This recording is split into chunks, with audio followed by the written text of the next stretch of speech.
You're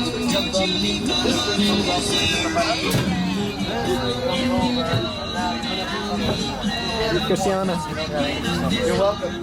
Ladies and gentlemen, boys and girls, please put your hands together and welcome directly from the back of this duck, Mr. Plucky Ruffles. Yay! Thank you very much. All right, first things first, I'll put the microphone in my head here.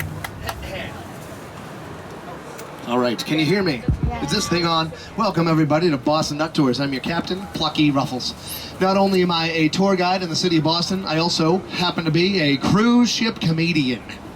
Now, here's the thing with my act. Anytime anybody, anywhere, has ever seen my act, they always come away with the same exact question. Why did that guy go into show business? I explained to them I had no choice. I come from a long and proud line of nautical entertainers. You see, my first ancestor in this country was the lounge comedian on the Mayflower. True story, true. Now the Pilgrims on the Mayflower, they liked a lot of things. As it turns out, stand-up comedy, not one of those things. Tough room, the Mayflower. My poor uncle, he starts doing his act. The Pilgrims hated him. They started throwing fruit at the man. Well, he kept performing, they kept throwing fruit. Finally, they ran out of fruit. I guess the joke was on them when they all got scurvy. Too soon? Too soon for the scurvy. It's the 1600s, you know. Vitamin C deficiency. Now, personally, folks, I don't think that my uncle's jokes were that bad. What we're going to do is an historic reenactment on this duck. I'm going to pretend to be my uncle. You guys will pretend to be pilgrims. And when I tell jokes, we'll pretend that this duck is the Mayflower. So for this to work, every time I hit this symbol up here, you guys should all yell, boo, nice and loud, like the real pilgrims did. So let's practice. Ready? Perfect. Hey everybody, welcome to the Mayflower. Sorry for the rough seas. Couple of jokes to cheer you up. What side of a duck has the most feathers? The outside. Thank you. Hey, what happens when a duck flies upside down? He quacks up. Thank you. Hey, what do you call a duck who steals things? A robber ducky. Thank you, everybody. Thank you very much. Now, I know what you guys are thinking. Why is Plucky Ruffles telling duck jokes? Because we are sitting in a vehicle called a duck. D-U-K-W. Those are the initials. I will tell you all about this military vehicle later on in the tour. For now, all you need to know is that this vehicle is better in the water than any truck, and faster on the highway than any boat. That is a guarantee. Couple of safety things as we get underway here, folks. Number one, please keep your hands inside the duck. It's okay to lean your arm on the side. It's okay to take pictures. Just don't lean out or touch things on the way by. You'll see we've got trucks, buses, trees. They get very close to us. We don't want anybody losing a hand. You need your hands to cover your ears when the jokes get bad. And you've heard the jokes. They're awful. So keep the hands in. And please remain seated while the duck is moving. Normally, comedians love to see people rolling around in the aisles. But if that happens on this tour, again, it ain't the jokes, it's the street, so sit down. And there is no smoking allowed on the duck. We got a lot of fuel on this vehicle. Also, this tuxedo is polyester, highly flammable. And little Plucky Ruffles does not want to go out like that, believe me. Sometimes people quack at these ducks. We should be ready to quack as a team. I'll give you a signal. I'll say, hey-oh. You guys yell, quack, quack. Nice and loud. Let's practice with this group on the right. Ready? 1, 2, 3. Hey-oh. Quack, quack. Very good. That is very good. I know that feels a little silly to do, but it comes in handy. There are people on the streets who love the quacking. Mostly very little kids and very drunk adults. They love it. So we got to accommodate everybody now. How's the volume? Can you guys hear me okay? Yeah. If it gets too loud or soft, let me know. I can't hear it the way you guys can hear it, but I have the power to control it. I got everything up here. I got a steering wheel, I got a volume knob. Quite a life I've built for myself up here. My parents are thrilled. Let's quack at this group on the right. Hey-oh! Very good. So who do we have on this duck? Anyone from around Boston, Massachusetts? Yeah, a bunch of people. What towns we got going on back here? Stoughton? Yeah. Down south? All right, very good. Stoughton. Who else? Somerville, very good. Any other locals? That's like northern Massachusetts, right? Stoughton, Somerville. All right, this is a disaster. I don't know anything about this city. I make up the whole tour for tourists usually. I show people like the Eiffel Tower, the Arc de Triomphe. But all right, we got Stoughton, we got Somerville. I'll try to dig deep. Now, and I heard we have Vermont. Do we have anyone from other countries on the duck? Yeah. Yes. Where are you guys from? Canada. What part of Canada? Toronto. You guys Maple Leaf fans? Yes. Very nice. And any Canadians fans on the duck? Montreal Canadiens. Oh, this guy, brave guy. You too? Oh man, I'm like, why is he looking at me that way? Montreal Canadiens fans on my duck. All right, well, we're gonna use you guys for the man overboard drill when we get into the river. It's fun. We all know how good you are at diving. We're gonna see if you can swim. Yada yada yada yada. You know how to swim? Good. No, you don't? Well, we'll learn together. I'm not that great at it. I need swimmies. But even my swimmies have bow ties. It's a very fancy outfit I have. All right, well, welcome from Canada. Glad to have you guys. What other countries? Do you have anyone from England on the duck? No? China. Very nice. That's a long trip to come on a duck tour. Very good. I'm glad you're here. Welcome. I should tie my tie at least. I'm on a plane for 9 days getting here. All right, I'm gonna call this one done. Ta-da! That's very formal. All right. The reason I was asking about British people is because it gets very awkward on this tour. You know, the whole tour is about the evil British Empire, how we vanquished the tyrants. Then when you have perfectly nice British people sitting through all that, you know, I have to apologize for the American Revolution. Like I had anything to do with that. Look at me. Do I look like a fighter? I'm a bleeder. I think you can tell that by my outfit here. Well, we've got Canada, we've got China. What other U.S. cities and states besides Vermont we got going on here? Houston, very nice. Houston, Texas. Who else? Any New Yorkers? Oh yeah, in the back. What part of New York? Plattsburgh. Plattsburgh, New York. Very nice. Now wait a minute. I've been there. Why have I been there? Is it? Where is it? Across from Burlington. Okay, I think I've been to an archery shoot in Plattsburgh, New York. As a matter of fact, that's a whole other story. We can get into that later. But the Ruffles family, we are traditional archers, which basically means we hit absolutely nothing. But at least the bows are pretty, so that's good. Very nice. Welcome from Plattsburgh, New York. You guys Yankees fans at all? No? All right. Bad news, Canadians fan. You're still going to the water. I was trying to get you off the hook, but they're not biting. All right. Welcome. Did we leave anyone out? Everyone else is in the witness protection program? Yeah. Where? What do you want to tell me? Nothing. All right. If you change your mind, I'm right here.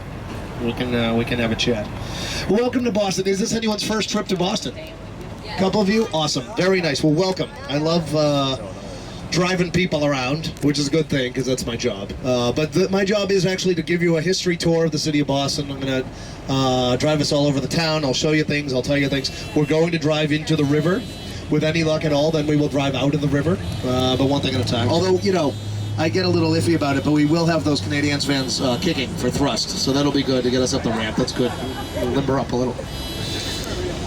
Yeah. That's right, yeah. See how good your skating legs are.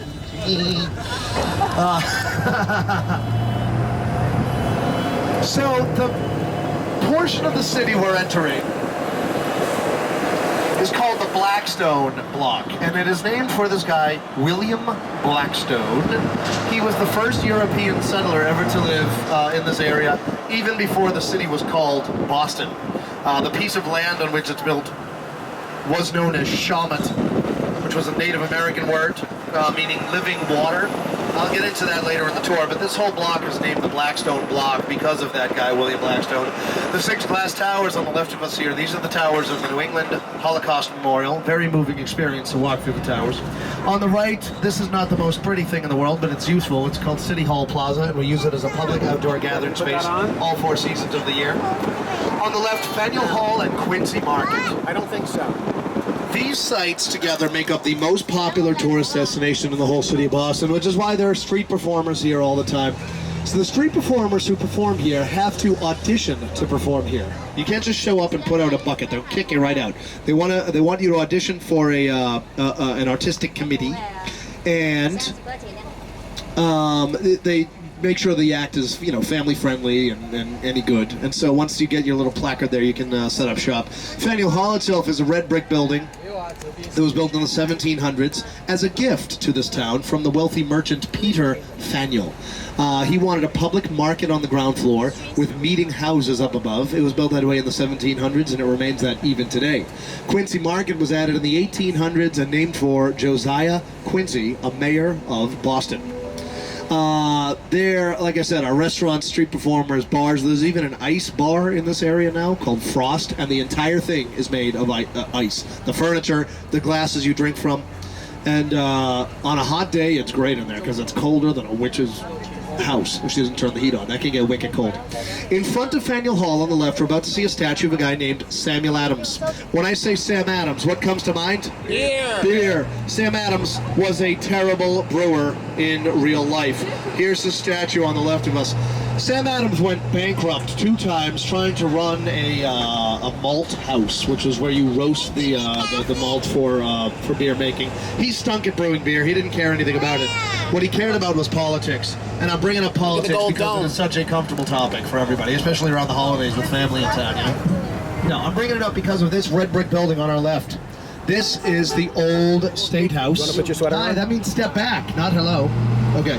This is the old State House. The old State House was once the center of royal government in Boston. There were always British soldiers standing guard out front.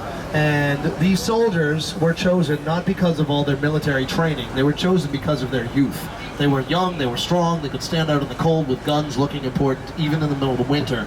And so, one night in the winter of 1770, there were young soldiers standing guard in front of the building, and a group of people surrounded them, and they started a fight.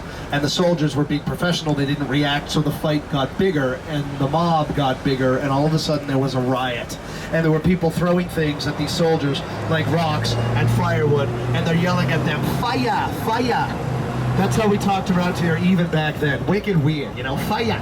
The soldiers were scared. They didn't know what to do, so they fired into the crowd to disperse the mob, and 5 people got killed. The British Army called this the incident on King Street. Samuel Adams decided to name it the Boston Massacre. And he started spreading this story all the way through Boston, all the way through the colonies and over to Europe. And instead of the world getting angry at Boston for rioting against their soldiers, the world got mad at England and wanted to know why there were innocent people being massacred in the streets of Boston. That's the work of Sam Adams. Not a very good brewer of beer, but a wicked good brewer of revolution. The more you know. That's my Sam Adams one to grow on, everybody.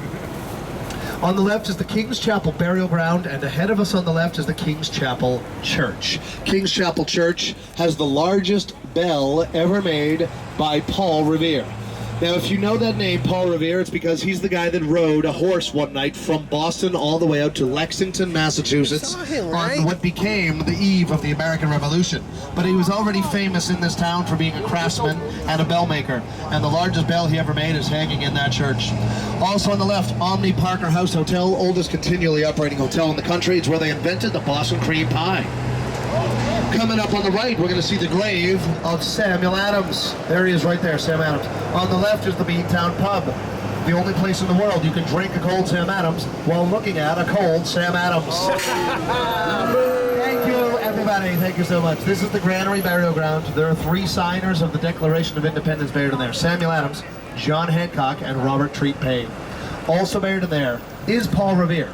Now, Paul Revere had a wife with whom he had 8 children.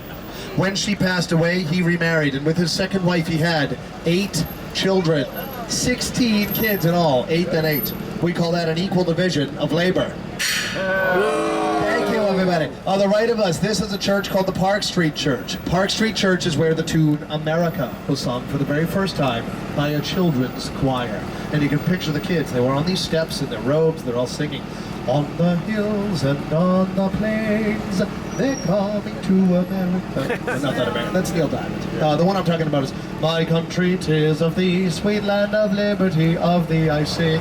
British people know that song as "God Save the Queen." We stole that song along with the rest of everything else. Compared with what else we took, who cares about a song, right? But I'm just saying, attention must be paid. To the right of us here, this park is called Boston Common. So, This is the land on which William Blackstone was living when the Puritans arrived in 1630. Now, when Blackstone was here, the land was called Shawmut, which was a Native American word meaning living water. There was an ocean on one side, a river on the other, naturally bubbling springs in the center, and Shawmut was a peninsula. If you can picture a frying pan sticking out into the water, that's what this place looked like. And William Blackstone asked the Native Americans for permission to live on the peninsula, and they said yes. In 1630, the Puritans arrived from England. If you don't know the Puritans, I can tell you, this was a group of British people that lived in constant fear that someone, somewhere, was having a good time. They arrived and they tried to settle in Charlestown, Massachusetts. The problem with Charlestown is that the water supply was too salty, and the Puritans couldn't brew beer. This was a nightmare for them. They loved to brew and drink beer all day, even for breakfast, just like Plucky Ruffles. So the leader of these Puritans was this guy, John Winthrop. He was suffering in Charlestown with no beer and no water, and he looks across the bay. Here's this one British dude, William Blackstone, living with all the natural springs. They had to have a chat. My research indicates that John Winthrop, the Puritan, sounded just like the actor Christopher Walken. So he walks over to William Blackstone, he says something like this. Hello, Mr. Blackstone. My name is John Winthrop. I'm a very religious man, but I need beer. Please, Mr. Blackstone, may we share this peninsula with you? So Blackstone has to reply. I think he sounded just like Don Corleone from The Godfather. So Blackstone thinks it over and he says something like this.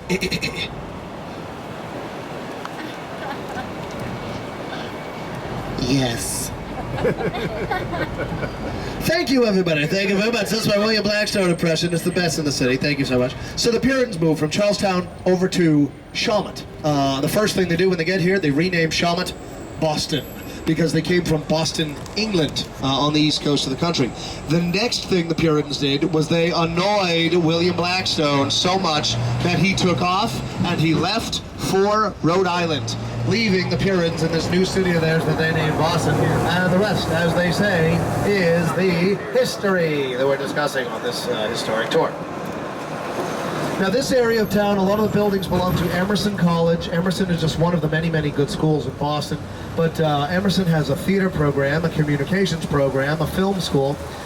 Former students of Emerson include Jay Leno, and Dennis Leary, the actor and comedian, and Henry Winkler, better known as Fonzie, and Jennifer Coolidge, better known as Stifler's mom. If anybody knows her work, it's a fine tradition of excellence around here, yeah. So, we're gonna take a right. We're gonna head on to Charles Street. That's a long explanation coming up, isn't it?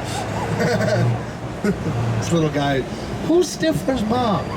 Well, son, when a man loves another man's mom very, very much. Anyway, this is Charles Street. This is named for the Charles River because it used to be the original shoreline of the Charles River. Everything to the right, this is original Shawmut Peninsula from the 1600s and before, of course. Everything we're driving into now used to be water. This is called the Back Bay neighborhood of Boston because it used to be the Back Bay of the Charles. Right up until the 1800s, the Charles River was 3 times wider than it is now, and the Back Bay here would rise and fall with the tides of the ocean. And at high tide it was normal water, at low tide it became kind of a marsh.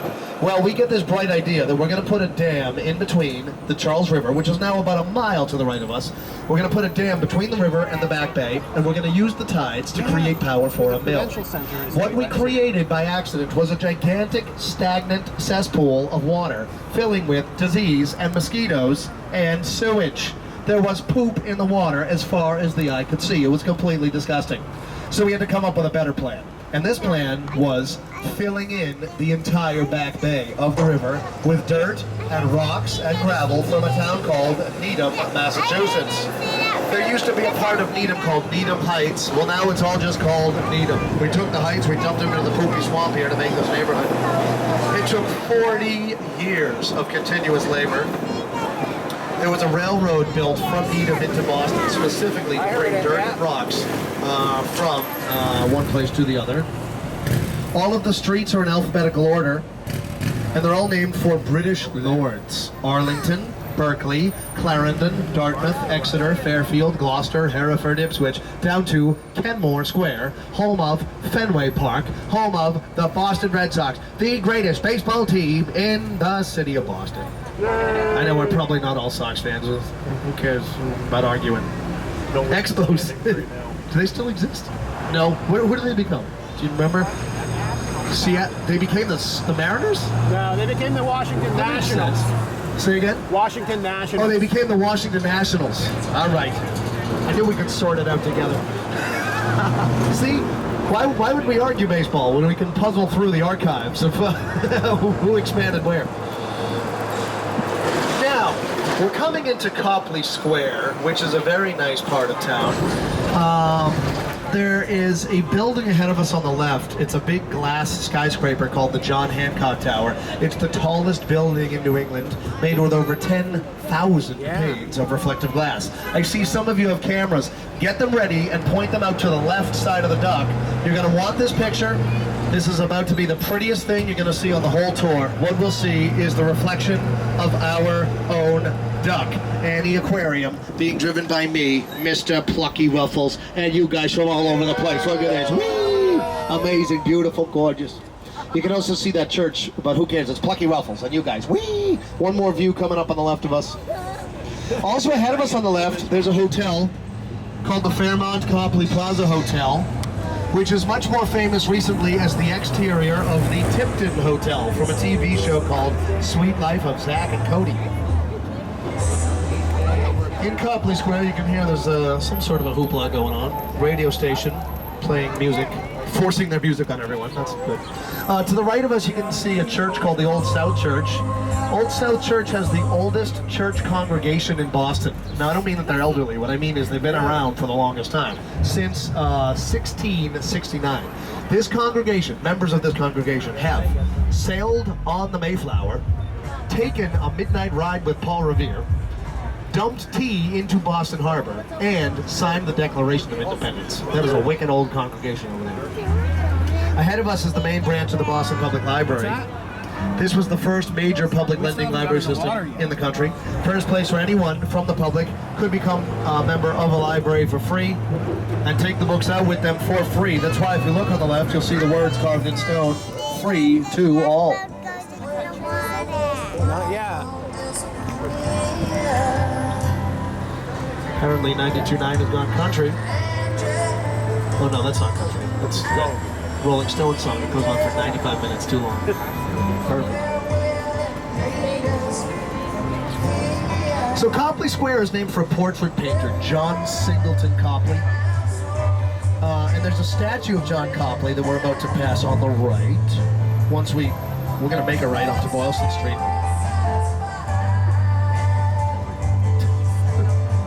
It's really overpowering. So John Copley was a painter. I'm gonna find the 14-year-old in charge of that soundboard and throttle him. Like, this is not how you conduct business. All right, on the right, we're gonna see John Singleton Copley's statue.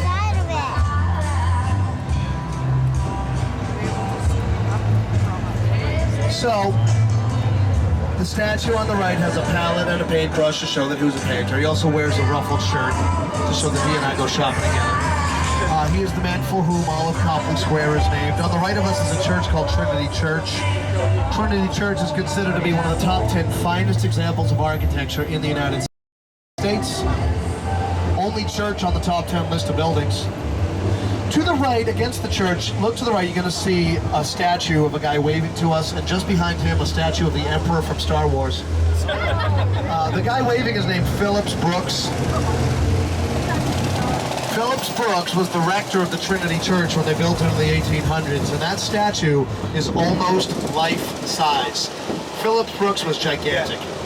He was over 6 feet tall and over 300 pounds in the middle of the 1800s. And the reason I bring that up is because in the year 1872, there was a terrible fire in Boston, and half the city burned to the ground. People who owned stores in the path of the fire, they were in the stores and they were throwing stuff out into the streets for people to just take. It wasn't about selling stuff anymore, it was about salvaging whatever they could in the fire. Well, one of the stores that wasn't throwing anything out the windows was a jewelry business called Shreve, Crump and Lowe. Their employees were stuck inside the store guarding jewelry because there was a crowd of people waiting to steal the jewels when the fire got close. Phillips Brooks figured that out. He walked all the way down the street through the crowd into the store and took the jewelry with him in his pockets, in his hat, in his boots, and then like a giant Michelin man stuffed with jewelry, he walks back out through the crowd untouched. Nobody wanted to tangle with a holy man, especially not a holy man the size of Shrek in the 1800s, right? A couple of weeks later, Phillips Brooks returned all of the jewelry to Shreve, Crump and Lowe, which is why that business is still in business. They opened in 1796, and now they have a showroom on Newbury Street, which is one block parallel to us. Up ahead of us on the left, oh, Phillips Brooks, that guy, the statue, he's also the guy who wrote that Christmas tune. That's a good Oh, one. little town of Bethlehem and something blah blah Christmas. It's no Rudolph the Red-Nosed Reindeer, but it'll do. It was performed in that church for the first time. The Old South Church and the Trinity Church are available for tours if you want to go in and see the insides. They're very, very pretty. Up ahead of us on the left, we're going to see another church. This one is called the Arlington Street Church. And this church has 16 Tiffany stained glass windows inside. Very pretty. From the outside, all you can really see is the plexiglass that protects the Tiffany glass from the outside. From the elements, but on the inside, beautiful Tiffany glass illuminated by the daylight. This was the first public building built in this whole neighborhood, the Back Bay. In the Back Bay, we're actually leaving it now in a few moments. Shaman Peninsula, when I was talking about it, you know, in the early 1600s, I said it was like a frying pan sticking out into the water. Boston is no longer a peninsula. What we've done is we have filled in water over the years to create more land. All of the Back Bay is landfill. The waterfront district is landfill. There are ponds that we've filled in. Today, the city of Boston is over 44 square miles, and about 7.5 miles of that is landfill. On the left, another view of the Boston Public Garden. Now, from here you can see swan boats. The swan boats were the idea of a man named Robert Paget. Robert Paget had just seen an opera by Wagner called Lohengrin. And in this opera, there's a knight who saves a princess in a boat pulled by a swan. Robert Paget saw that and he said, I love it. That's my Robert Paget impression, you guys. I love it. And so Robert Paget had the boats designed and built, and he put them in the water. Huge success. And then he died just a short time later. And it was very sad. And we don't even know what he died from, but I'm sure it had to have been swan flu. Thank you, everybody. I guess designing those boats, that was his swan song. Thank you, everybody. All right, on the right is Boston Common once again.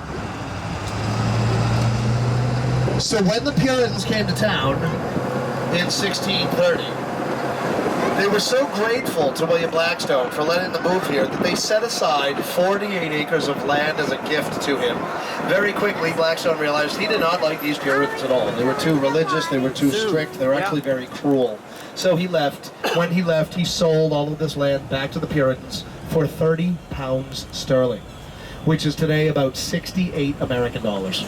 Which is the cost of one foam finger at the new Yankee Stadium in the Bronx. Boo is right. So the Puritans figured since they all paid for the land together, they might as well all get to use the land together. So they set the land aside in 1634 as a common land, which is why it is still Boston common, even to this day. 48 acres of public common land.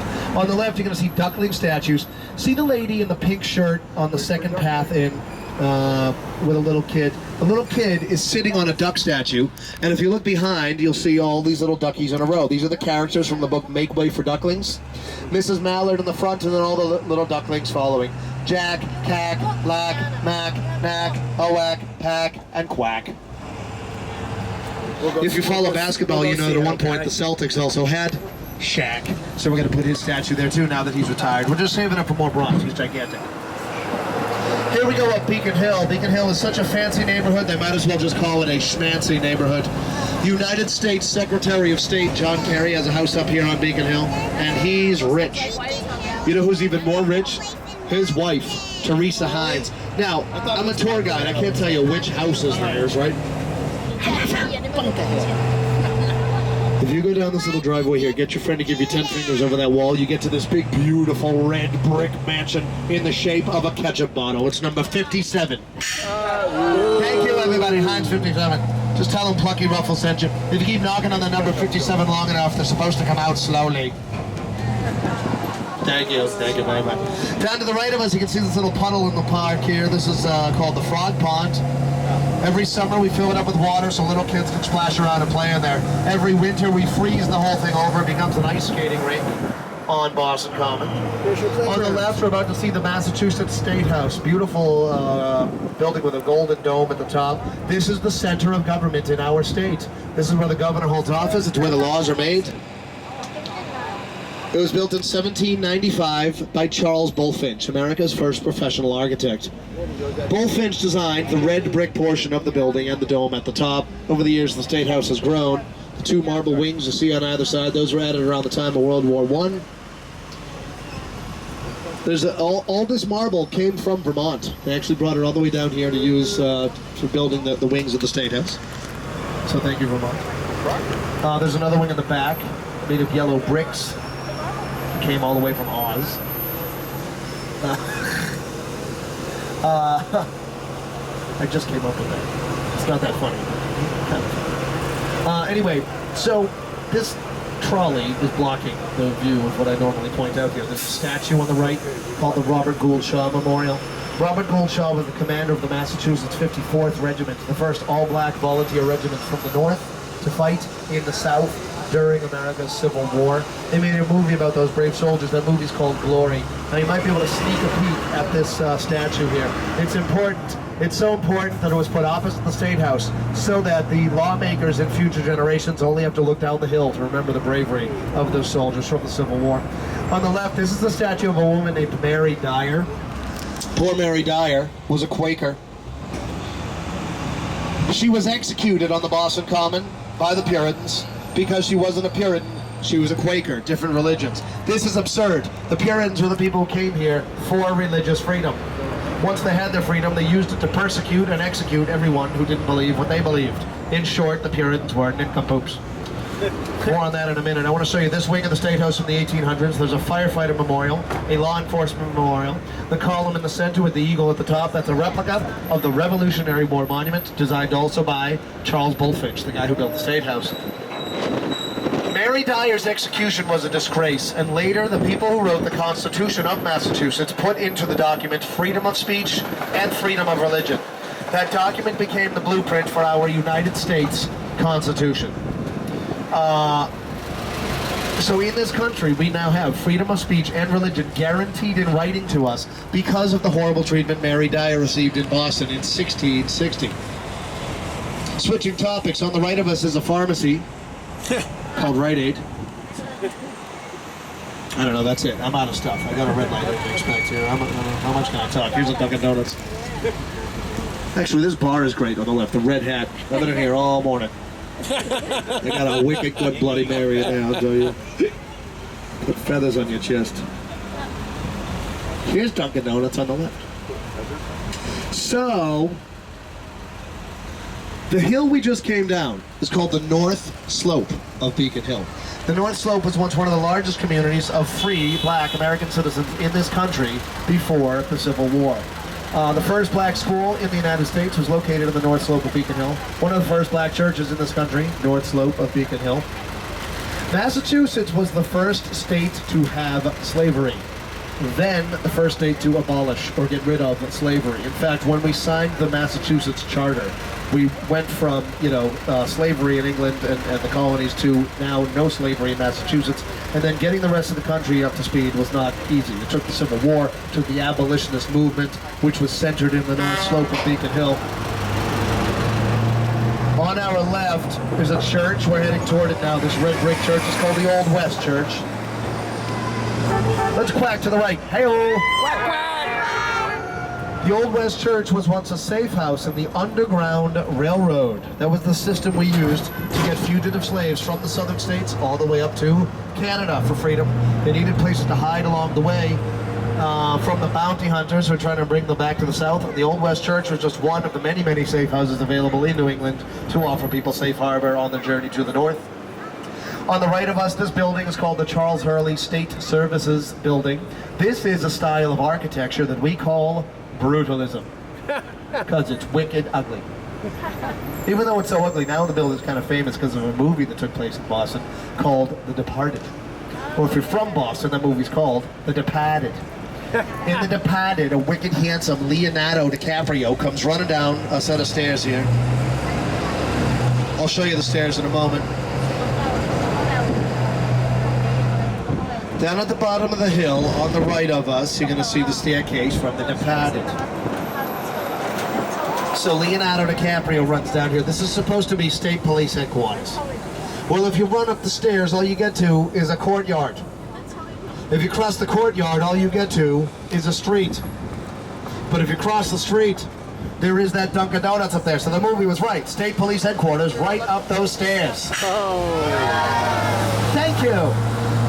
Up in front of us on the left is the TD Garden.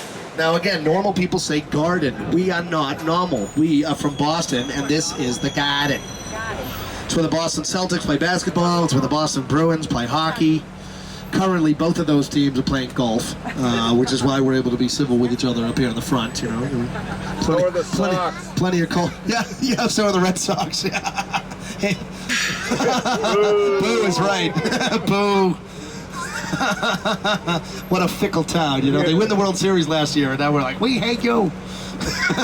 Because they stink. They stink this year. It's crazy. Anyway. Well, we love them, but they might as well be playing TD Garden is a nice stadium. There's a statue of hockey player number 4, Bobby Orr, coming up on the left of us in a cool position. Look to the left, next to the logo that says TD, look to the left where the guy with the camo shorts is, and you'll see Bobby Orr flying through the air like Superman. That statue is called The Goal. I'll talk more about that. We're going to double back through this area in a moment. We're taking to Charlestown and back first. In the meantime, I want to talk about this red light. Not what I wanted to talk about, but I'll talk about the next view we're going to see here. There's a huge construction project that took place in Boston called the Big Dig project. The real name was the Central Artery Tunnel project, but we call it the Big Dig because of all the digging. When this light turns green, we're going to go forward, and to the left you'll see the widest cable-stayed bridge in the United States, funneling I-93 under the city of Boston. It used to cut through town above ground, about as tall as a 5-story building. The Central Artery in Boston became a laughingstock because it was ugly and too small for the traffic and all that. But at first, when they had the idea, it was a great idea. It was the first elevated highway in the United States. And for the first time in Boston's long history, you didn't have to deal with jaywalkers and little windy streets. You could just get on a highway and skip right through town. Look to the left and you'll see this bridge funneling traffic underneath us, and look to the right, you can see the financial district of Boston, you can see the Custom House Tower, and on the ground level there's a new public park that extends all the way through the town where the highway was. It's called the Rose Kennedy Greenway. Rose Kennedy was the mother of John Fitzgerald Kennedy, JFK, and Rose was born in the North End neighborhood, which is the neighborhood in front of us. The North End is the oldest residential neighborhood in the whole city. Every major immigrant group coming into Boston has settled in the North End at one point or another. First the British, then the Irish, the Polish, the Jews, the Italians. This is currently an Italian neighborhood. There are over 100 Italian restaurants in the North End, which is insane. Some of the streets in the North End are so skinny that a chubby dog is to wag his tail up and down if he gets excited about things here. That's a great place to visit. I suggest that you do. So yeah, they tore down the entire elevated highway. They buried wider versions underneath. The cost of the Big Dig was insane. The original cost was supposed to be $2 billion. By the time we could actually drive through the tunnels, the cost had gone to $15 billion. And by the time we finished paying off all the federal loans from the rest of the country, thank you guys for your tax dollars, by the way, New York and Vermont and everybody else, $22 billion. All this is to put the highways under the ground. There was a congressman from Massachusetts named Barney Frank. Some people liked him, other people did not. But he represented us for years, and he got yelled at every day about the cost. Finally, he threw his hands in the air and he said, $22 billion just to bury a highway under the city? Wouldn't it have been cheaper just to raise the whole city? Who knows, maybe. If you don't like that joke, write the congressman. That's his material, you know, for my own terrible jokes. To the left, another view of the Leonard P. Zakem Bunker Hill Bridge. Leonard Zakem was a civil rights activist and a human rights activist. He spent his life bridging people together.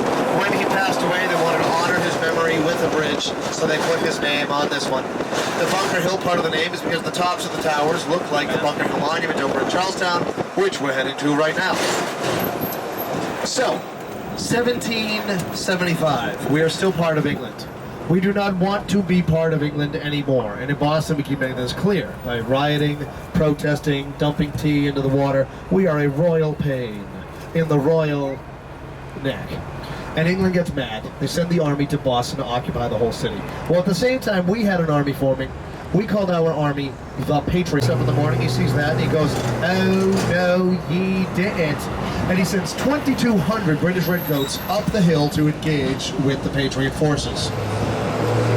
No battle of the American Revolution was bloodier than the Battle of Bunker Hill. At the end of all the fighting, the British won the Battle of Bunker Hill because the Patriots ran out of ammunition in the middle of the fight, and they had to run away. On the left, you can see the Bunker Hill Monument. You might notice that the Bunker Hill Monument looks a lot like the Washington Monument in D.C. It's the same thing. It's an obelisk. In Boston, our monument is a little bit shorter because the weather is a little bit colder. Whoop. Nothing to be done about that, but it works just fine. You can climb the monument if you want to. If you're feeling very, very athletic, you can climb the outside of it like King Kong. If you're feeling more modest, there's a staircase inside. Almost 300 steps in a spiral to the top. If you don't want to climb anything, there's a museum at the base that is very informative. And free. All of it's free. Free. Speaking of free, we're going to go into the Charlestown Navy Yard here. And the Navy Yard used to be an active U.S. Navy Yard. In fact, they used to make anchor chain for every single ship in the fleet of the United States Navy. Every link of that chain was made in Charlestown for many, many years. Now, instead of being a Navy Yard, they have turned it into a museum. At this museum, you can see the oldest commissioned warship still afloat in the world, the USS Constitution, which has a nickname, Old Ironsides. Old Ironsides earned its name in a battle with a British warship called the HMS Guerriere. The Guerriere was firing cannons at the Constitution. The cannonballs were bouncing off the sides of the ship. A sailor saw that happening and said, "Huzzah! Her sides are clad in iron." They're not iron, they're made of wood. As a matter of fact, they're made of oak. But as we say in Boston, that oak is wicked had. 33 military engagements, 33 victories, making the USS Constitution and her United States Navy crew the only undefeated team in Boston. And we will take that wherever we can get it. It's not easy. Now, the crew of the Constitution is still the U.S. Navy, and they give tours of the ship for free. The Bunker Hill Monument also, as I said, is free. The monument was begun in 1825, and as soon as we started building it, we ran out of money. This was embarrassing. We made such a big deal with the whole thing. So we started raising more money, we started building it again, and we ran out of money again. This kept going on and on and on like this for almost 20 years, till finally the ladies of Charlestown and Boston got sick of waiting for the men to figure the whole thing out. So the ladies banded together to raise money on their own, the old-fashioned way. A bake sale. Not that other way. Family tour even. In this bake sale, in 1 week, the ladies raised $30,000 in the middle of the 1800s. This was a huge amount of money. This was ultimately the money that finished the Bunker Hill Monument. I'm sure that we can all agree, $30,000 in a bake sale. That's a lot of dough. Thank you, everybody. Thank you so much. Thank you. When we take the left back into Boston, we're going to see a church steeple rising above the north end. The church is the Old North Church, and it was used as a signal beacon on the night that Paul Revere had to ride his horse from Charlestown to Lexington, Massachusetts. This was the night before the American Revolution. If you look to the left, you'll see the church Cristiano, you want a steeple piece of rising gum? above the north end. Thank There you. were only two ways out of Boston, land gum. You want or it? water. And so we came up with a very simple system to show the riders in Charlestown which way the British soldiers had gone by holding lanterns in that church. One if by land, two if by sea. That church is available for tours. It's also available for church services if you want to go in for that. It's right on the heart of the north end. To the right of us, this is the red brick lock and dam and pump system that controls the height of the Charles River now. On the right, another view of the teeny garden. This building ahead of us on the right, you can see, it looks like they're building it. They're actually restoring it. It is the submarine signal building. And during the World Wars, we used it as a building to signal submarines. Very complex nomenclature. Anyway, after it became obsolete, the building was empty for a long time. Then there were businesses, there were factories, but nothing really took off. And the building was abandoned, and it was slated for demolition. However, Converse Sneakers is paying about $250 million to completely gut, restore, and renovate that building and turn it into a headquarters for their company in Boston. So that's why it has the Converse logo on the top of it. At first when I saw that on the skyline, I was mad because I was like, what is that ad on the thing? But they're earning that ad. They're paying a lot of money and they're restoring that piece of history for us. So I say, good on them. Now the north end, as I said, is the oldest residential neighborhood in the whole city. It is an Italian neighborhood. There are festivals almost every weekend of the summer in the north end. Just last week I went to a fisherman's festival here. There's street performers, there's food on the streets, games, carnivals, the whole thing. If you didn't get a decent picture before, here's another chance of the Leonard P. Zakum Bunker Hill Bridge, funneling traffic under the ground. This used to be the widest cable-stayed bridge in the world, but a year or two ago, Vancouver, Canada built an equally wide cable-stayed bridge. So first the Sedin brothers, and now these bridges. I don't know why Vancouver's got our number all of a sudden, but they won't let up.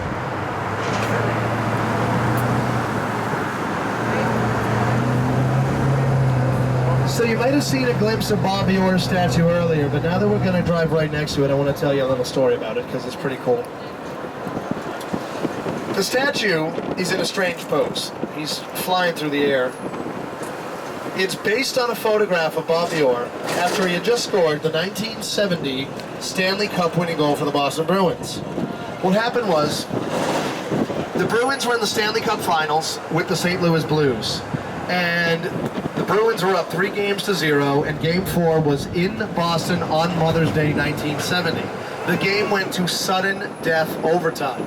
So when Bobby Orr scored the winning goal, not only did they win the game, they won the Stanley Cup, and he started celebrating with his hands in the air. One of the defensemen on the Blues tripped him as soon as the puck went into the net. Everybody was already taking photos. Instead of everybody having pictures of Bobby Orr like this, they all had photos of him like that, flying like Superman about to hit his face on the ice. So many people had so many pictures of that moment that when they wanted to put his statue in front of the garden, that was, of course, the natural choice. To the left, though, look at this little dinky building, 3 windows wide, 4 stories tall. This is a tenement house, and it's one of the last remaining tenement buildings from the old West End. On the left, you'll see the words carved in stone, the greatest neighborhood this side of heaven. And the highway supports on the left are supposed to look like the old tenements from the West End. I guess this is Boston's way of saying, whoops, sorry dudes, we wrecked your whole neighborhood. Here's a sculpture. What happened was, the West End was the melting pot of the city. People from all walks of life lived here together. They shared it, they loved it. The one thing they all had in common is that they were poor, and the city didn't count them as valuable citizens. And so when developers came in, they wanted to make condos and high-rises, and so the West End was completely leveled, and it was a real black eye in the history of Boston's architecture. To the right of us, you can see the river. You can see a duck floating around in the river. I don't know how they do that. Mine never floats. We'll try again, I guess. This is the end of the Charles River. The river ends behind us in the ocean. The river begins in Hopkinton, Massachusetts, which is where the Boston Marathon also begins. Take a look at the docks. Yeah. If you run on land from Hopkinton to Boston on the marathon route, it is 26.2 miles. If you get in a boat and go on the Charles River, it is 80 miles. That is how windy the river is. It goes back and forth, finally ending in Tahaba. Canadian geese. The structure in front of us is the old Charles River Dam. This has been made obsolete by the more modern locks and pumps we saw just a bit earlier. Down in the water, you can see some geese. Those are called Canada geese. Canada geese are very special. Most geese in this country say honk. Canada geese say honk, eh? And they're great at hockey, which is crazy. They don't even have any thumbs, but they get a great power play. Some of them speak French. Not all of them. The ones who do are very proud of it. The other ones don't care. And then they all argue. It's a whole thing. Don't get involved.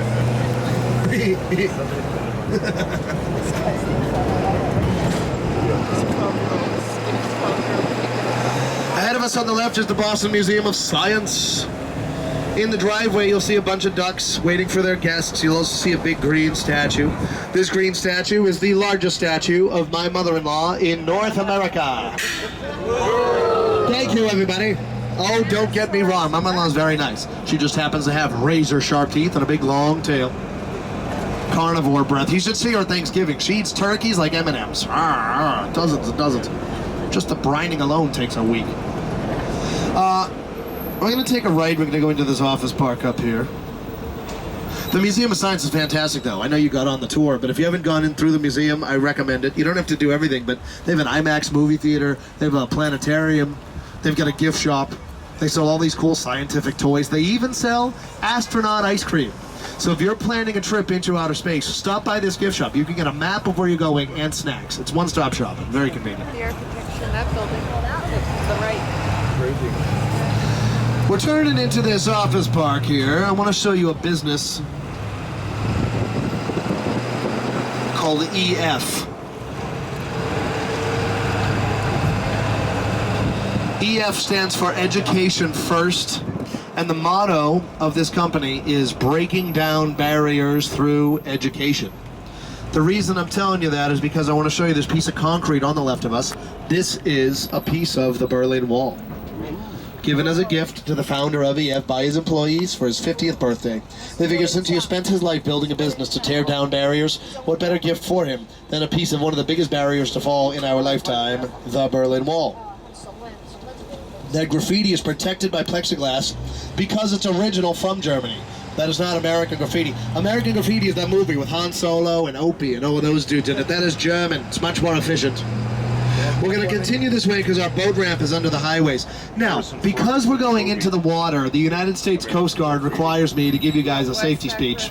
So here we go with our required speech. No, that was on the... We are about to turn this truck into a boat. That's the speech. Good luck, everybody. You're on your own. Above our heads we have life jackets, big ones for adults, small ones for kids. Above my head is a life ring. There's another life ring on the back of the duck on the outside. And these are the things we're going to throw to the Canadians fans. So start stretching.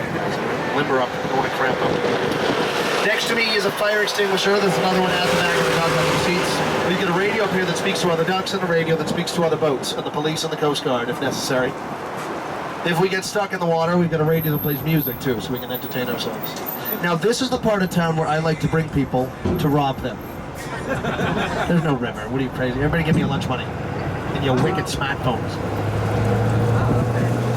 The river's up here. In the unlikely event that all of our safety measures fail and we need to actually put on life vests and leave this duck in the river, you will know, because I will be crying, for sure. But our exits are the side windows or this front windshield that folds all the way down in front of me to become its own safety exit. Now, we have to wait just a moment because there is a duck coming out of the river. I know you probably can't see it, but you will because it's going to come right up the ramp and right next to us on the left. The ducks going in and out of the river share the same ramp. It's more difficult to come out of the river than it is to go in, and so we always yield to them to be polite.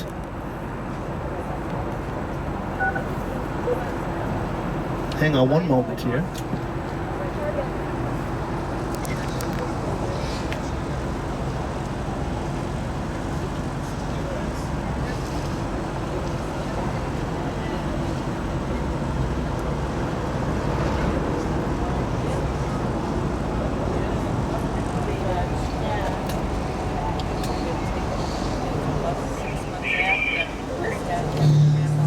So, Molly Molasses is the brown duck that's coming our way. Being driven by a superhero named Super Swift. Let's quack at them. Hey-oh! Very nice. All right, here we go down to the edge of the river. What we're going to do is we're going to put the vehicle into neutral. We're going to engage the propeller. I'm going to turn off the headlights. I'm going to turn on the navigation lights and beep the horn as we go in. Is this anyone's first duck tour? Is it? What a coincidence. Mine too.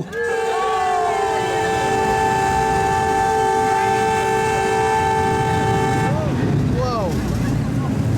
Hey, you guys, we're floating. First time for everything, right? I'm going to beep the horn again. On the left, you can see what a good old time we're having.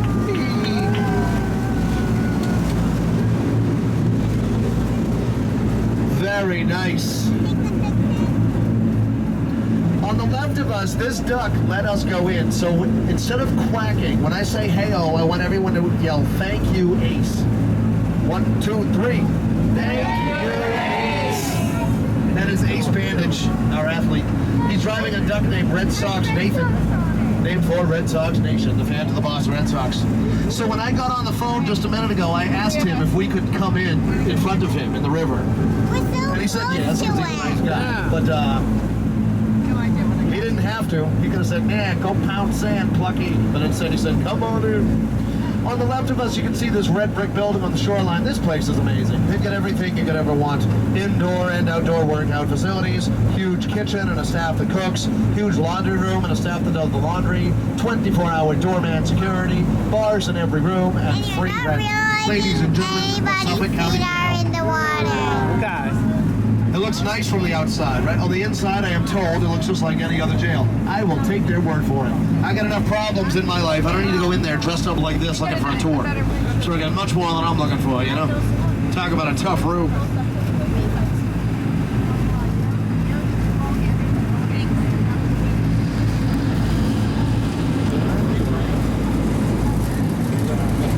If you look at the water of the Charles River, the water looks a little bit brown. Kind of murky. That is actually perfectly natural. The water is brown because the water is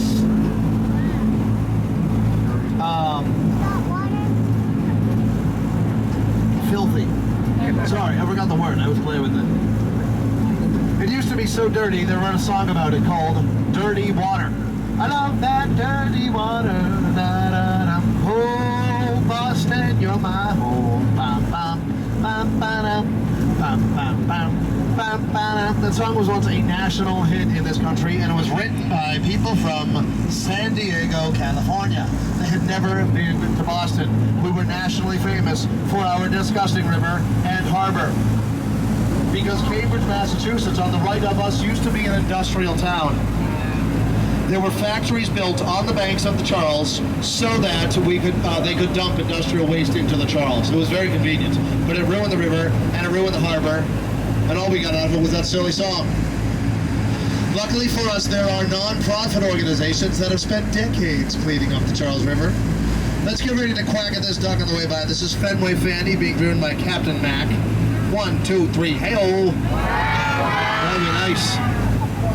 So the companies that clean it up, they all have long names. I like to say their names quickly like an auctioneer. We've got the Department of Conservation and Recreation, the Environmental Protection Agency, the Charles River Watershed Association, and the Charles River Cleanup Boat. Yep. Everybody now. Now, all right. With these organizations working together, this river went from one of the dirtiest in the country to now officially the cleanest urban river in the United States. I have to beep the horn up here.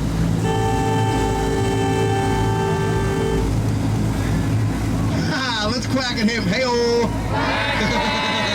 That's Colonel Duct Tape. I can't believe they still let him drive. Colonel Duct Tape is so old, his first pet ended up on Noah's Ark. Colonel Duct Tape is so old, he went into an antique shop and they put a price tag on him. Colonel Duct Tape. Like, last night, Colonel Duct Tape and I did the ice bucket challenge together. When it's hot out, we have a cooler full of ice water and Gatorade and stuff for the drivers because we talk all day and we get dehydrated. So at the end of the day, Colonel Duct Tape and I had both been challenged to do the ice bucket thing, and we hadn't done it yet. So we stood next to each other in our dumb costumes, and somebody poured the entire cooler over us. So I can make fun of him all I want. We've been in the trenches together, you know what I mean? Now, since we're on this side of the lock,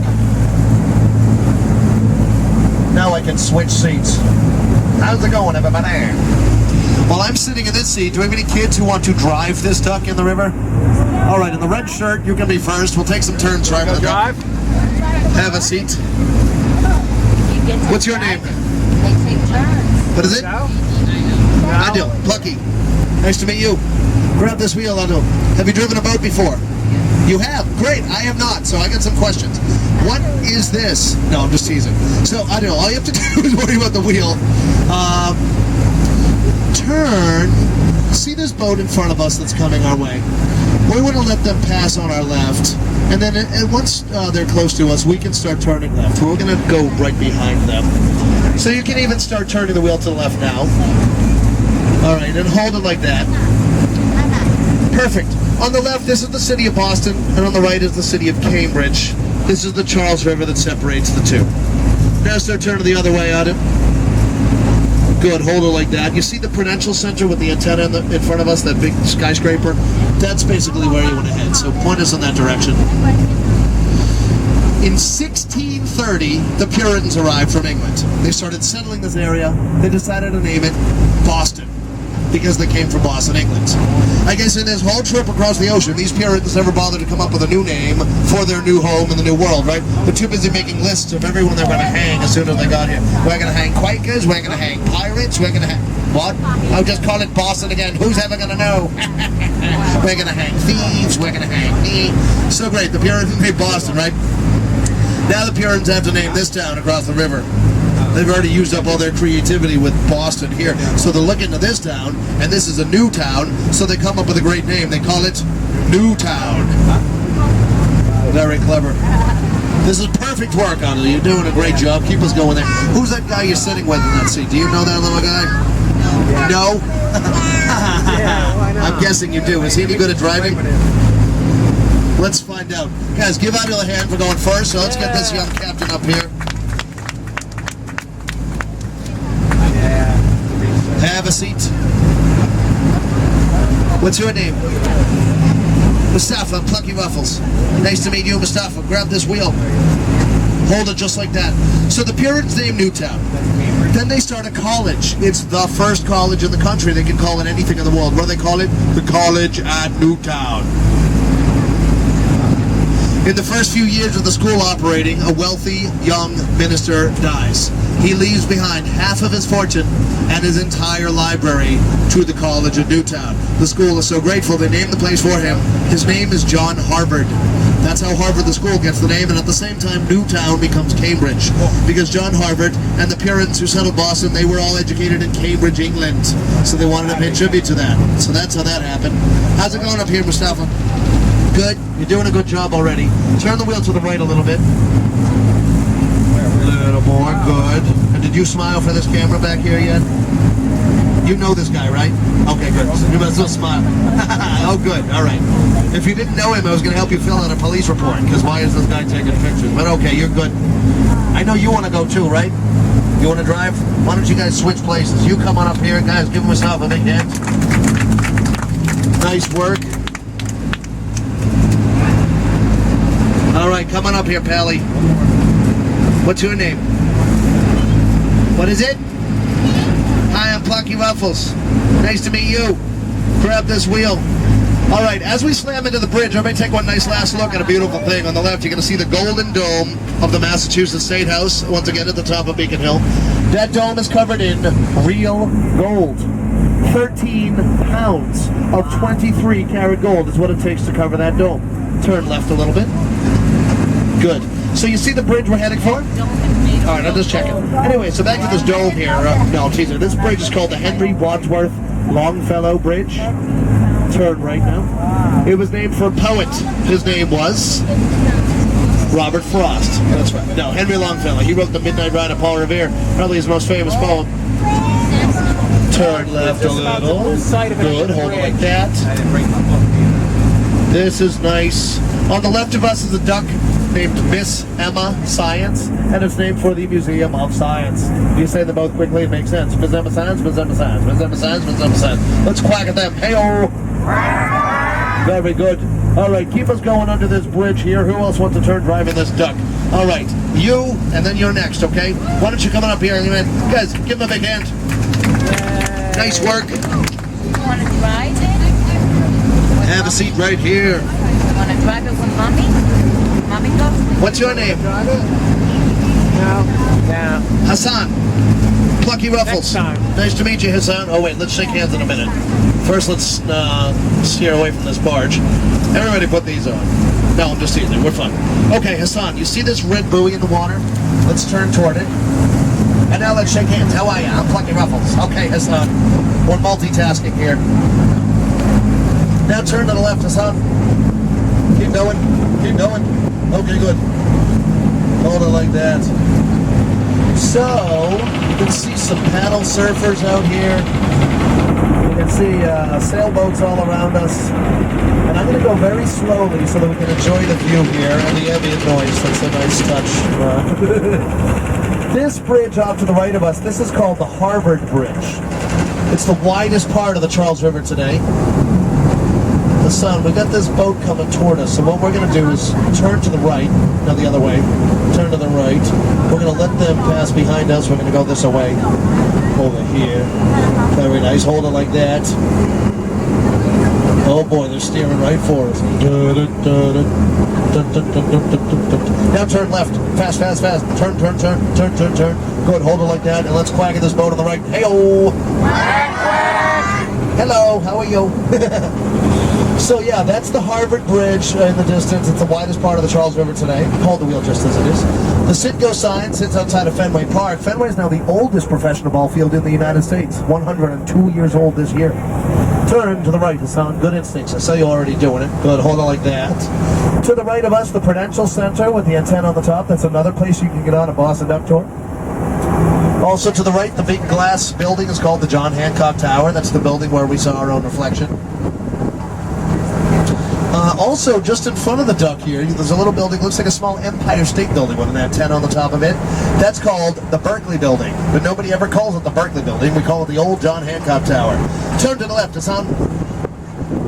Good, keep going. And where's this guy I said was next? You, right? Come on up here. Guys, give Hassan a big hand. Nice work, Hassan. Have a seat. What's your name, sir? Patrick Plucky. Nice to meet you, Patrick. Patrick, turn the wheel to the right. Nope, the other way. Turn. Keep going. Keep going. Good, hold it like that. I'm going to go nice and slow. So let me talk about this Berkeley building here, the old John Hancock. That antenna has lights in the base, and the lights are used to broadcast the weather of Boston. They use two colors of lights, red and blue. Here's the system. Steady blue, clear view. Flashing blue, clouds are due. Steady red, rain ahead. Flashing red, snow instead. That is it. Except in the summer. If that thing is flashing red in the summer, it doesn't mean snow, usually. But who knows in Boston, right?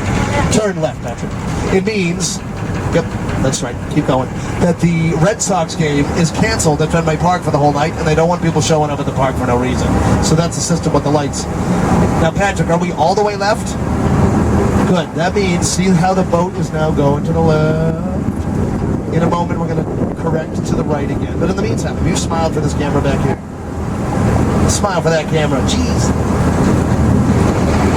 Awesome. Okay, start turning the wheel to the right.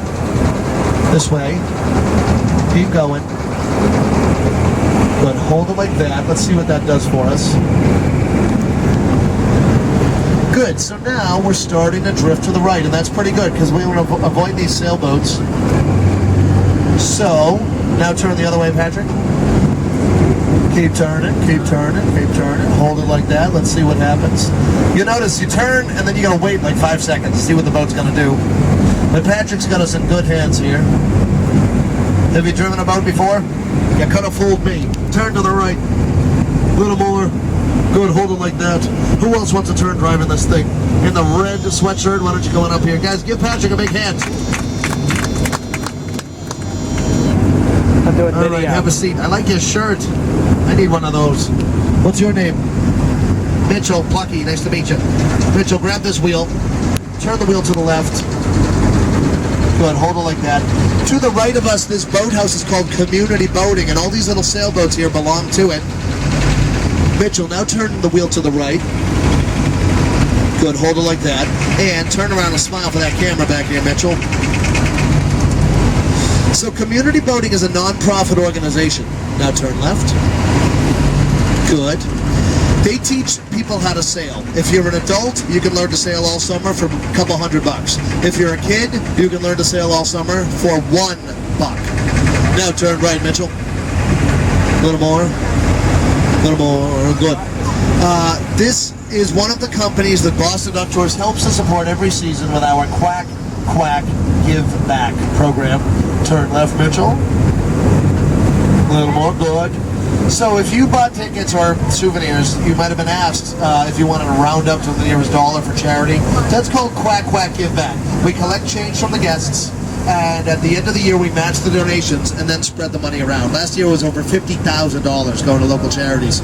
Community Boating, Boston Public Library, the cleanup organizations for the river. Turn a little bit right, Mitchell. A little more, a little more, a little more. Good. To the right of us, through these trees, you can see a pretty granite building with a yellow tower at the top of it. That is, it used to be the Charles Street Jail. For a long time, that thing was a jail, right up until the year 1990. Turn left, Mitchell. Keep going, keep going. Good, hold it like that. Who else wants to drive this duck? Wait a minute, who hasn't had a turn who wants to drive this duck? I see someone being volunteered. Do you want to do it? No? How about in the pink hat, eh? She's like, no way. I see, it's like a little whack-a-mole game. She's like, look at me. Am I going to drive? No. Do I have to drive? Turn to the right, Mitchell. Turn to the right, turn to the right.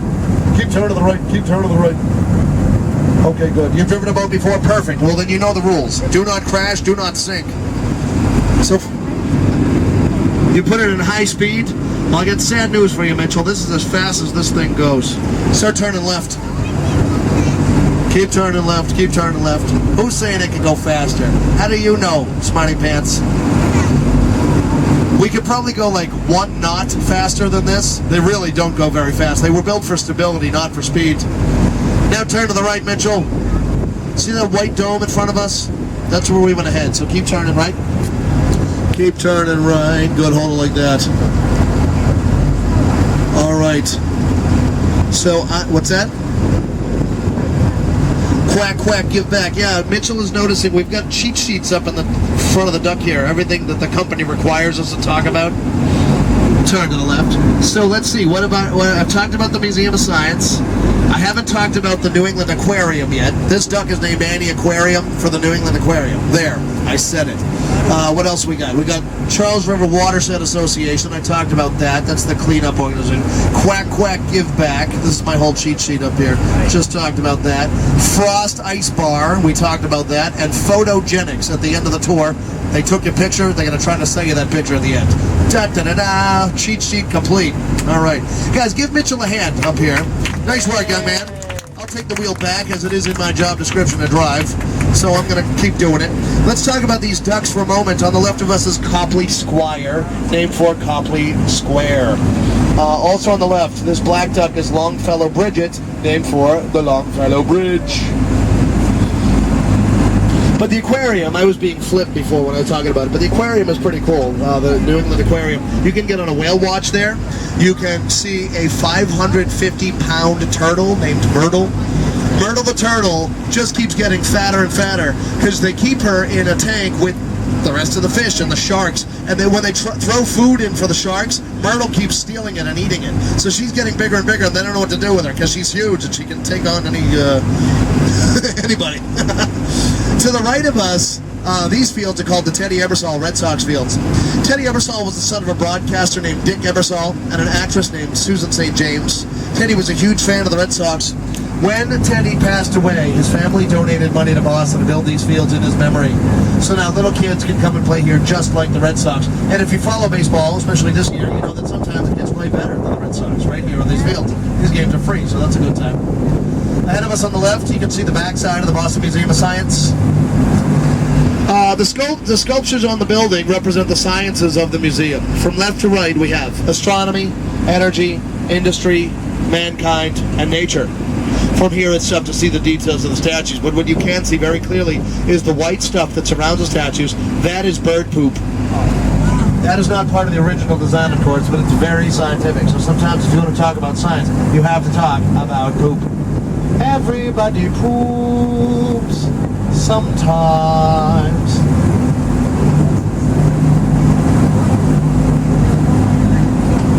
So what we're doing is, let's have another big hand for everybody who just drove us around on the river. You guys did a very good job.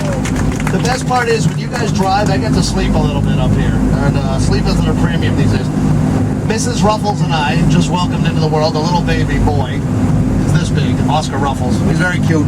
But there's no sleeping at home, I'll tell you that. All poop all the time. I did not read the terms and conditions before I clicked OK on that. But I know that not everybody drove, but everybody gets stickers if they want them. Big kids too. I'm going to pass this whole roll around. If you want one, take one. If you want 10, take 10. I don't care. Just please, don't put them on or in the duck. Because then, after work, I'm sitting here in this tuxedo scraping stickers. I did not go to 7 years of college for that. All right, so let's... So here we are lining up at the lock.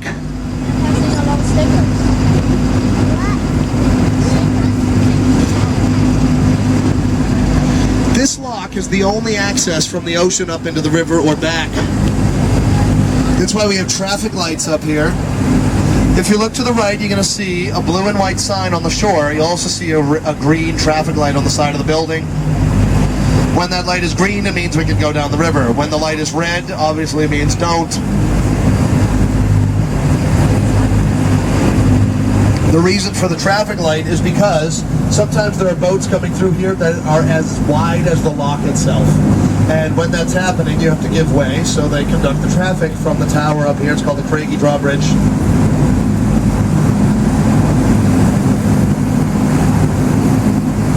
I know we have a Somerville resident here, right? On the duck. So if you were to continue on this road, you go through Cambridge into the town of Somerville. This is one of the major ways you get in and out of Boston. And a year or two ago, they completely replaced the Craigie Drawbridge, which was great because the old bridge needed replacing. But the traffic became a complete nightmare all over the city. Boston is a very fragile traffic ecosystem. So when you close one road, all of a sudden you can see it all over the city. Now they're working on the Longfellow Bridge, and that's been a disaster. There's going to be like 3 or 4 more years of traffic resulting from the Longfellow Bridge. Thanks. Now, since we've already been through this part of the river, let me tell you guys more about the vehicle we're riding around in. This is a duck, and it's a military vehicle. It was designed specifically for World War II. When we were entering World War II, we needed a way to go from the ships to the shore and back again with soldiers and supplies, and so the duck was created for that. Each letter means something specific. The letters are D, U, K, and W. You want to What? You want to put The one letter on? D I'm going to put is one on, okay? 1942. Can I have one? Every No? military vehicle that General Motors Oh, you wanna started save them? making in Okay. 42 began with D. So, had this thing been designed in 1943, it would have been an E, UKW, or an E-Yuck. Had it been designed in 1944, we would not be doing family tours. Thank you, everybody. Thank you very much. So D is 42. U means utility vehicle. K means front wheel drive. If you picture a letter K, there's an arrow that points forward toward the front of the word. That is front wheel drive. And the letter W is only a picture of the twin rear axles at the back of the truck. That is it. D-U-K-W. Once you know all that, it is boring and too long to say all the time. So the soldiers called them ducks. That's what we call them even now. There were over 21,000 ducks built by the General Motors Corporation in the 1940s. And with all the men off fighting in the war, who built these ducks? Women. Rosie, the riveter, built these ducks. We can't do it. Some people say that's why the originals are still floating even today. They were built right the first time. So good job, ladies. Now I'm going to get this duck ready to leave the water. What I'm going to do is put it down into idle and shift it into neutral and engage all-wheel drive. All of the tires are now rolling underneath us as if we were driving on the land. The propeller in the back is pushing. The rudder in the back is steering like a normal boat.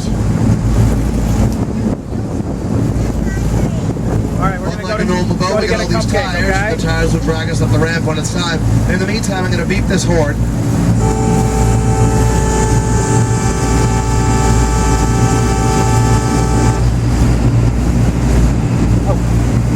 When you go from the water to the land, sometimes that's called storming the beach. So we're going to try to storm this ramp in a smooth fashion.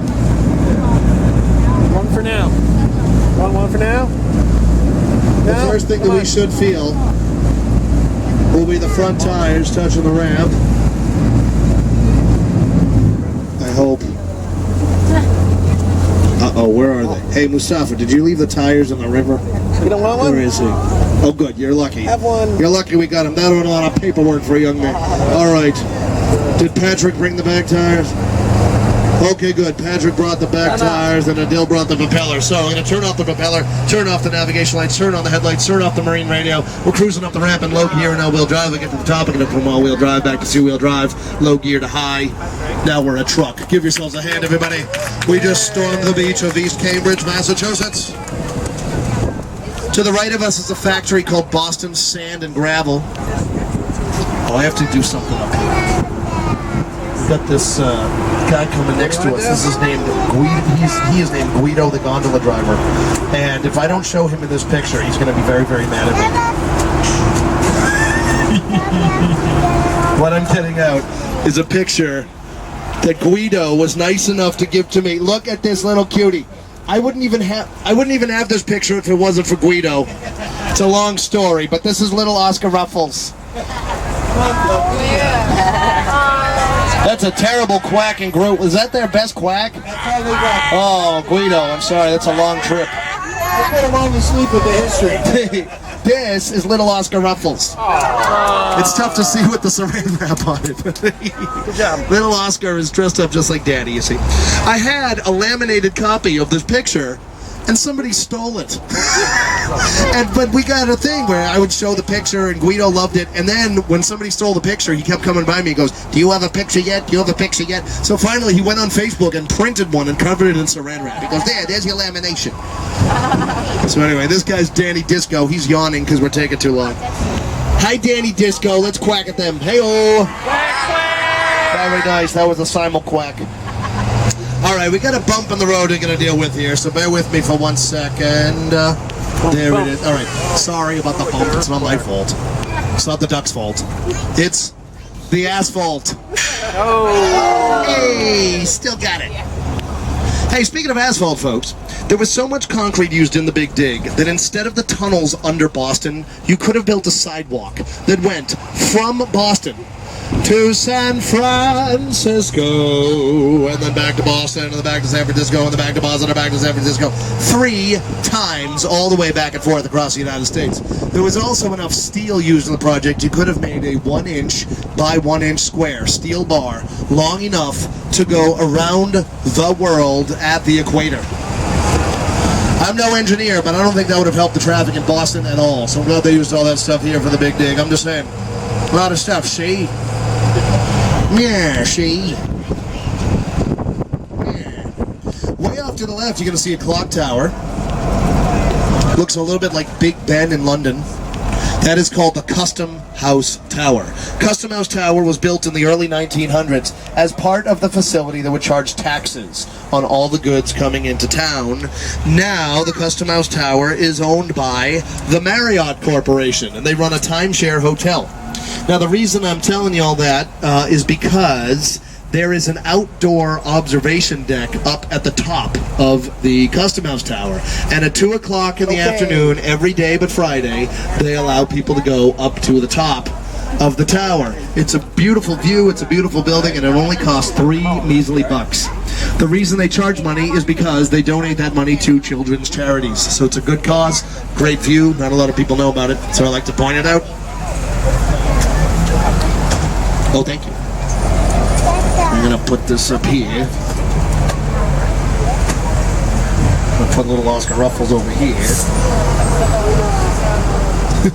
Today is the first day that my mother is alone watching little Oscar Ruffles. Everybody is very tense. Between every tour I'm calling, is he alive? Are you okay? Are you okay? Can you lift him? Did he poop? Did he eat? Okay, great. Okay, I'm giving a tour. Goodbye. So you'll see me pacing next to the dinosaur in a minute, making that call again. And she's saying, he's fine, Plucky, stop worrying. All right, here we are pulling into the driveway. Luckily, this woman in the Honda CR-V made it all about her, so we can't go. But I hope that text message gets sent okay. All right, good for you. I'm ruining everyone's tour. LOL, send. Here we go into the driveway. Couple last things before we part ways. Number one, make sure you have your stuff. Cameras, phones, wallets. We find so many lost things on these ducks. Now there's a whole website you can go to get lost items back. It is www.ebay.com. I will sell it back to you guys. I promise to prop ship it, even up to Canada. No big deal. If it fits, it ships. If you had your photograph taken on your way onto the duck, there's going to be someone waiting to show you that picture on your way off the duck. Have a look and decide if you want it. And please let me be the first person to the back so I can lower the stairs. We can all get off in a civilized manner. Let me know when it's good. Good? Alright, so, guys, if you liked the tour, please tell people you went out with Plucky Ruffles from Boston Duck Tours. If you hated the tour, please tell people you went out with PK Subban from the Montreal Canadiens. Thank you guys very much for coming. I hope you had a good time.